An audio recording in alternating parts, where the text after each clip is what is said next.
cerita saudara, kami mempertanyakan kenapa tidak dibawa untuk visum dan kenapa tidak diadakan itu, karena ada banyak hal yang dipertanyakan. Selama di persidangan ini, peristiwa di Magelang, kejadian di Magelang hanya diterangkan oleh kesaksian saudara dan suami saudara saja. Dari keterangan saksi-saksi seperti Susi, Richard, maupun Ricky, maupun Kuat, tidak ada yang tahu mengenai peristiwa-peristiwa Magelang itu. Sehingga kami mempertanyakan, kenapa saudara ke suami saudara, kenapa saudara tidak membawa istri saudara ke rumah sakit? Saudara mengatakan bahwa itu istri saudara adalah cinta pertama, yang bahkan dimulai dari SMP. Kenapa tidak dibawa? Dia mengatakan itu kesalahan saya.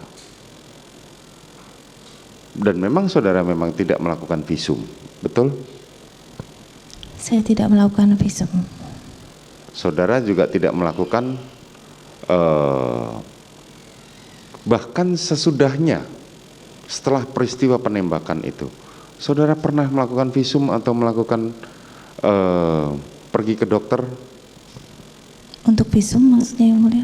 Bukan, begini, mohon maaf, ketika terjadi pemerkosaan banyak kejadian, itu adalah yang paling ditakutkan adalah yang pertama adalah PMS. Saudara kan tadi dokter, berkaitan dengan itu tadi saya tanya sama saudara, berapa lama saudara sudah meninggalkan kedokteran gigi? Saudara mengatakan setelah menikah saya sudah tidak pernah lagi bekerja. Kan dari jawaban saudara seperti itu. Artinya cukup rentang lama, tetapi dari persidangan yang sebelumnya juga kami menyatakan, saudara di keluarga saudara ini protokol kesehatannya sangat tinggi. Bahkan datang harus swab PCR segala macam. Sehingga kami melihat bahwa saudara mempunyai standar protokol kesehatan yang sangat tinggi, tapi berkebalikan dengan peristiwa di Magelang itu. Kenapa saudara tidak pernah pergi ke dokter atau paling tidak memeriksakan diri? Yang mulia, sebenarnya setelah kejadian, saya itu hanya bisa diam dan tidak bisa berkata apa-apa. Karena saya bingung dan saya malu dengan apa yang terjadi pada saya.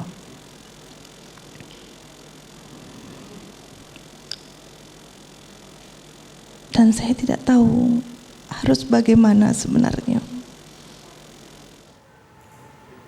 Bingung, malu, merasa tidak tahu harus berbuat apa, tidak tahu harus bertindak apa, dan juga ada satu alasan lagi yang dikatakan oleh Putri Chandrawati sebagai alasannya kenapa kemudian ia tidak melakukan visum, karena ia takut tidak lagi dicintai oleh suaminya. Alasan-alasan seperti itu Prof Gayus yang diungkapkan oleh Putri Chandrawati sebagai alasannya untuk tidak melakukan visum, padahal kita tahu melalui visum ini juga bisa menjadi salah satu pembuktian apakah betul memang sesuai dengan yang diceritakan Putri Chandrawati ini menjadi korban pelecehan seksual di Magelang karena memang orang lain selain Sambo dan selain Putri tidak ada yang mengetahui kejadian itu seperti apa. Prof Gayus pandangannya.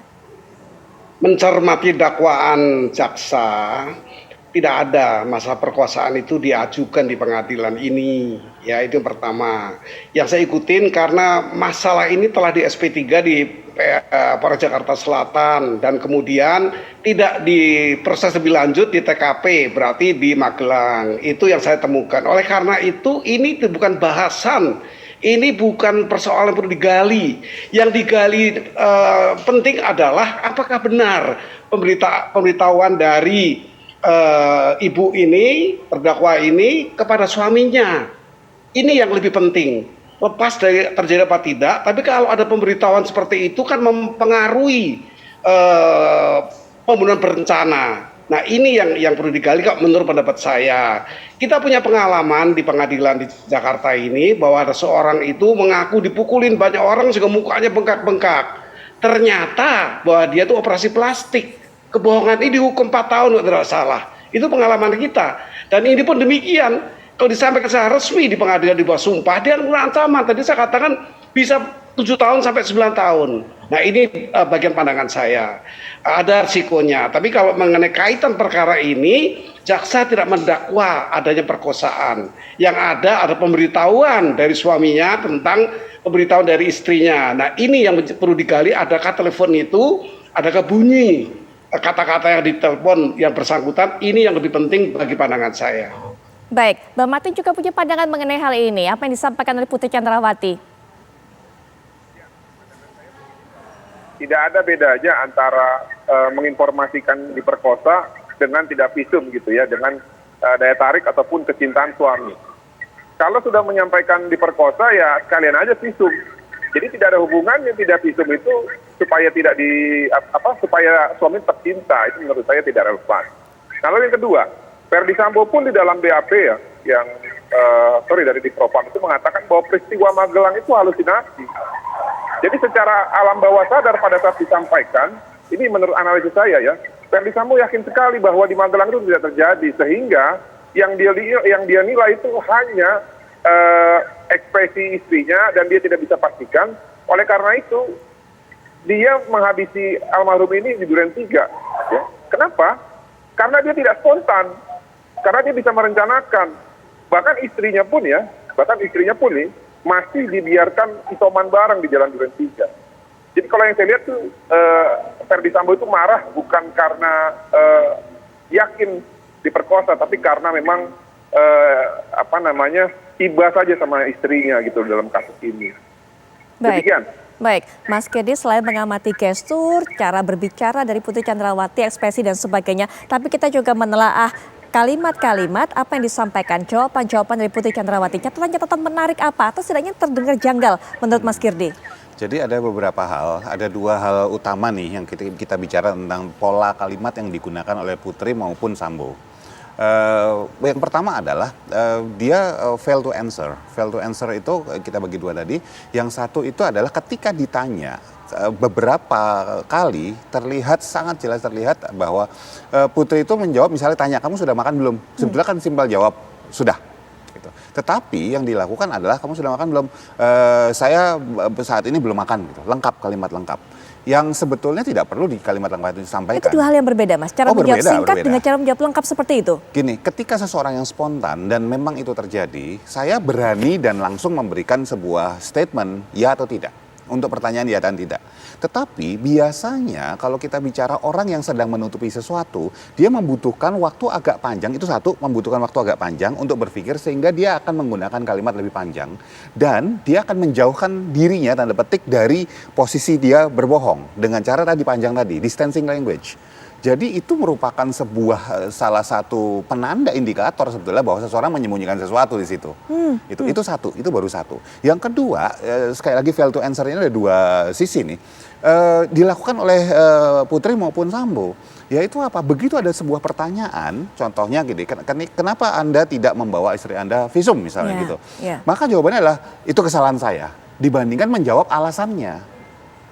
Langsung ada poin, langsung ke ujung bahwa ya udah saya salah, seolah-olah menunjukkan bahwa dengan apa ya istilahnya ya, gentleman dia bahwa dia mengalami kesalahan, padahal bukan itu jawaban yang diharapkan. Iya, sehingga ada juga yang harus ditutupi oleh Sambo begitu. Betul. Yang kedua, kalau kita bicara Bu Putri, ketika misalnya ditanya gitu ya, apakah Anda pernah visum atau ke dokter, rumah sakit segala macam, dia malah menjawab bahwa dia saat itu terdiam segala macam. Kan bukan itu sebetulnya pertanyaannya. Jadi kegagalan dalam menjawab ini berkali-kali dan terjadi di antara mereka. Dan ini adalah sebuah teknik yang sangat biasa digunakan orang ketika mereka menyembunyikan sesuatu. Ya, ada sesuatu yang harusnya sebenarnya digali lebih jauh. Nah, bagaimana ceritanya pun juga seru tadi ketika majelis hakim tanya. Ketika yang mulia hakim bertanya, itu intensitas sedihnya itu naik pelan-pelan, tek makin tinggi. Sementara kalau orang yang memang mengalami kejadian dan trauma, itu langsung naik, langsung tinggi. Membutuhkan proses untuk bisa mengeluarkan emosi tersebut, gitu. Ekspresi tersebut. Iya. Ini kayak aktor lagi, siap-siap ya, kita adegan sedih. Dia akan diem dulu, naikin intensitas dulu, baru kemudian action gitu, udah sedih gitu. Jadi maksud saya, ya cukup terlihat dengan berbagai macam indikator kalau kita memang benar-benar ngelihat sebetulnya, memperhatikan itu kelihatan. Baik Mas Giri, nanti kita lanjutkan kembali termasuk juga perbincangan bersama Bang Martin dan juga Prof Gayus kita lanjutkan, tapi setelah jeda berikut ini kami segera kembali. Baik pemirsa, kita akan lanjutkan perbincangan Prof Gayus, kita tepikan masalah visum karena sudah disampaikan alasannya tadi oleh Prof Gayus, ini tidak terdapat dalam dakwaan jaksa. Yang harus diperhatikan adalah apa yang disampaikan oleh Putri Chandrawati kepada suaminya setelah kejadian, ini menjadi salah satu hal yang penting. Ada catatan-catatan penting lainnya apa kemudian yang harus ditelusuri dari kesaksian Putri Chandrawati ini, Prof Gayus? Gini, apa yang disampaikan oleh Mas Kirdi Putra itu menurut bidangnya, keahliannya itu bermanfaat juga bagi pengadilan. Ya, kemudian saya akan mengemukakan latar belakang saya di bidang hukum itu ada konsep untuk menempatkan orang ini sah apa tidak sahnya, pandangan terhadap apa yang disampaikan. Yang pertama, tujuan hukum itu adalah dengan kepastian hukum, keadilan, dan yang kemanfaatan. Tiga konsep ini diajarkan di semua tingkatan fakultas hukum. Nah, mari kita kaji kepastian hukum atas visum et repertum. Sama dengan apa yang kita kenal dari ahli pengadilan mengenai poligraf, alat mengecek kebohongan. Sama. Kalau ada visum apa pasti itu terjadi.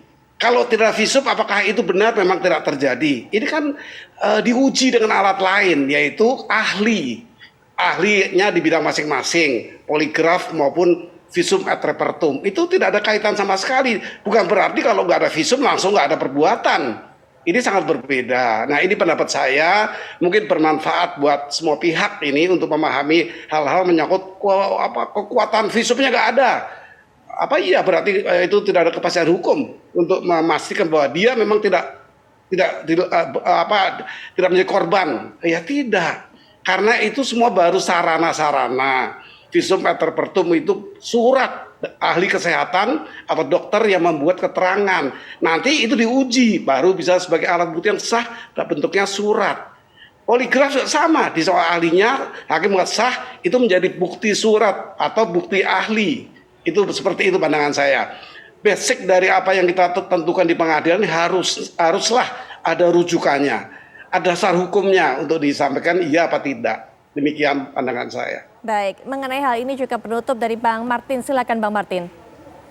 Ya, saya setuju dengan Prof Gayus. Pernah juga ada ya korban yang memalsukan visum ada. Tapi memang rumusan pemerkosaan itu kan adalah penetrasi ya kelamin laki-laki masuk ke kelamin perempuan secara paksa. Nah, kalau tidak bisa dibuktikan ada kerusakan di alat kelamin perempuan, bagaimana kita mau membuktikan ada peristiwa pidana? Bisa saja ada peristiwa pidananya tapi tidak visum bisa. Tapi kalau mau dibuktikan wajib ada visum. Nggak ada visum wajib. Karena kenapa? Ini delik material. Ya, lalu itu yang pertama tadi. Nah, yang kedua, Putri Chandrawati ini kan seorang dokter, ya, dan juga menerapkan protokol kesehatan yang sangat ketat ya, dan juga istri seorang kadis propam. Ya setidak-tidaknya kalau memang tidak mau visum kan yang bersangkutan seharusnya tahu apabila diperkosa ya, kan berarti ada kemungkinan terjangkit penyakit menular. Nah, apakah dia tidak concern di situ? Kenapa dia tidak ke dokter kesehatan untuk setidaknya mengecek ada tidak potensi terjadinya hal demikian? Ini kan tidak dilakukan. Nah, makanya sarana ataupun fasilitas yang dia miliki, ya, privilege segala macam tidak digunakan, ini kan akhirnya menjadi kecurigaan. Lalu yang terakhir Mbak Putri, mengenai penguasaan dari Rumah Magelang. Saya bodoh-bodoh banget ya, saya percayalah dilakukan kekerasan seksual. Andai kata satu saja DNA Joshua bisa mereka temukan di Magelang, mereka nggak visum, saya percaya. Gitu aja deh, saya turunin standar di sekarang. Tapi kan dalam buktinya nggak disampaikan. Dan justru pada pasca diperkosa, setelah diperkosa yang bersangkutan justru bersama-sama pergi ke Duren 3 untuk melakukan isoman. Ini nggak nyambung Mbak Putri. Nggak nyambung. Demikian, terima kasih. Baik, penutup juga mungkin dari Mas Kirdi. Jadi terlalu banyak ketidaksinkronan yang terjadi di dalam menyampaikan kesaksian maupun informasi tersebut bukan hanya informasinya tabrakan ya, bukan hanya tidak konsisten, tetapi bagaimana mendeliver informasi tersebut itu juga banyak yang nggak sinkron. Jadi itu yang sangat terlihat, paling tidak buat saya terlihat sekali gitu ya. Dan buat orang-orang semua yang nonton, kalau misalnya mereka mendengar sekarang gitu acara ini dan kemudian mereka mengamati, mereka juga akan bilang iya juga ya kan kayak gitu sebetulnya. Dan itu kalau semakin kita paham, sebetulnya ini dramanya jadi kok nggak selesai sih episodenya, jadinya dipanjang-panjangin kalau film Korea gitu kira-kira. Gitu. Ya baik, nah sebenarnya kami juga sudah mengundang kuasa hukum dari Putri Chandrawati untuk bisa terlibat, yaitu Feby Diansah, untuk bisa terlibat dalam perbincangan kali ini. Tapi hingga perbincangan ini usai dilakukan, ini juga tidak bisa bergabung dan juga tidak bisa memberikan pendapatnya. Tapi terima kasih Mas Kidi sudah berkenan untuk hadir. Prof Gayus juga terima kasih sudah memberikan pandangannya mengenai hal ini. Ini juga bisa menjadi pembelajaran bagi masyarakat. Bang Martin juga terima kasih sudah memberikan pandangannya terhadap apa yang disampaikan oleh Putri Chandrawati tadi. Selamat malam pada para narasumber.